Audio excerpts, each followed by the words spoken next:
In the third period of Friday's game, Jack Campbell appeared to be favoring his left leg again after making an amazing save on Kyle Connor. He missed Saturday's practice, but head coach Sheldon Keefe insisted that was just for maintenance. The goalie is feeling fine. Now, the team always planned to split the starts Sunday and Monday in Calgary, and they have elected to give Michael Hutchinson the first game in order to get Campbell even more rest between his starts. Keefe believes the 29-year-old late-blooming Campbell can continue to thrive in a bigger role. Can only go off of what we've seen here, and I would say the potential is great. You know, he's gaining more confidence, gaining more experience, and you know, as we've talked about, got to continue to be smart with how we manage his workload. You know, despite the fact that we don't have Frederick available. Yeah, he's really feeling it right now.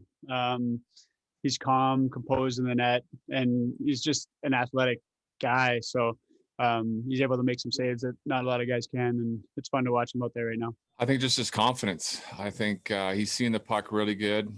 He's healthy, but I think just very, very confident goalie right now. Unbelievable. I mean, made a couple of really huge saves, but throughout the night, just how steady he was in the net. I mean, I think when he has that steadiness and just that calmness, he just calms everyone down. Stellar, as it has been the whole season. He's turned into a guy that we're relying upon a lot. He stole the show like he always seems to do. Hockey's about confidence, and I think he gives us confidence right now. We're giving him confidence, trying to keep things to the outside, and just a guy that's really benefiting from getting a little momentum here. Campbell has already beaten the Flames twice this season, including once in the Saddle Dome back on January 24th when he initially sustained the leg injury. As for Hutchinson, he'll be looking to reverse a trend on Sunday night. The Leafs have lost the last 3 games he started. Mark Masters, TSN, Toronto. I think I'm just executing the game plan. Steve Briere's done a great job at kind of making things easy for me mentally and physically. Just executing that and getting confident and calmer each time. And, you know, there's plenty of areas I don't like, and just going to keep working on it and keep getting sharper every time, hopefully. Just outstanding. I mean, you can just see his confidence growing, and you can see you know, the team's confidence in him growing as well. So yeah, just terrific. I mean, he's playing in the game tonight with virtually no room for error, and you know, he was there on all the breakdowns we had today, which I thought we had too many of, and yeah, he's really good. Obviously, a huge reason why we get points here tonight. Well, I think it's confidence. Obviously, I think you know, he's a guy that, you know, when he's come in, he's played really well, and then you start, you know, feeling good about your game, and he's got such a positive attitude. Went through a really tough stretch with injuries and came back and just really focused. I think we're playing good in front of him, but he's also made some big saves at key times. So you know, hockey's about confidence, and I think he gives us confidence right now. We're giving him confidence, trying to keep things to the outside, and just a guy that's really benefiting from getting a little momentum here. Unbelievable. I mean, made a couple of really huge saves, but throughout the night, just how steady he was in the net.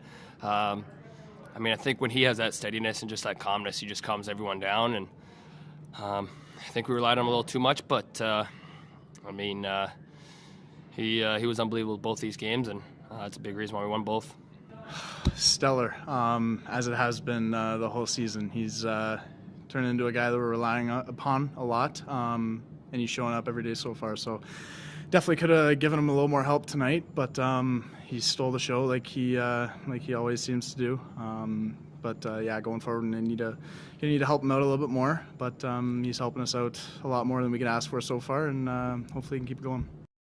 Sheldon, Tavares has had some good sequences with both of your power play units. You mentioned you're going to give these 2 groups now some runway moving forward. What do you like about John with the Austin Mitch group that made you want to keep him there? Well, it just gets them more involved, you know, and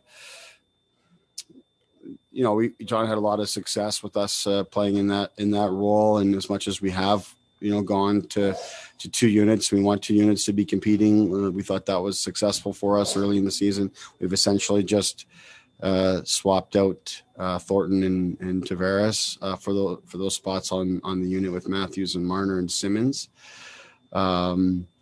But I mean, I think John's proven over his career that he's a very productive player on the power play, and we like his ability there. We like his ability on faceoffs. But I'm really hoping that we can get those two units really, really firing and pushing each other and making it hard on the opposition. So, I think that was a big part of our success early. That's something that we really wanted to have at the start of the season. And, when the different times when we've gone with when we put Tavares and Nylander, Matthews, Marner together at different times, we see it's just some reminders of the things that we didn't like when we look back on last season and what we wanted to change. And it's not even necessarily but what it does to the power play, but it's a trickle down effect just to the habits and the energy of the entire team throughout the power play and coming out of the power play. That we like to give it another shot here with the two groups kind of pushing each other and making it hard on the opposition, knowing that, the second unit's coming over the boards. We just played a Winnipeg team that has got one unit that is extremely dangerous and gets, a little bit more time than the second, but that second unit, you got Ehlers and Dubois coming over the boards on the second group. And that unit is extremely productive and doesn't give you any time off. You got to kill the full 2 minutes all the way through. And it's a daunting task when you're trying to prepare for it. Hey, Joe, I guess there's no easy answer because if there was, it'd be solved. But what's happening with the power play units? And is it just a matter of calming things down or settling down? What are you seeing out there with each of them, and how can they get around? I think it's just everything usually starts from passing. Crisp pass, work downhill, shots, more shots. I think that's the key as well. Just kind of funnel as many pucks as you can to the net, and ultimately good net front. So, I'm not really too worried about it, to be honest with you. I know it's, you throw it to power play lines. They're two potent lines. They have to be comfortable with each other, but no worries on my end on that. Is it as part of the issue overthinking, or do you buy into that idea? Yeah, perhaps. I think you definitely have to have a shoot first mentality when you get it up top. I think, like I said before, just funnel as many pucks as you can, get a couple rebound goals, then you can make some seam passes and nicer plays.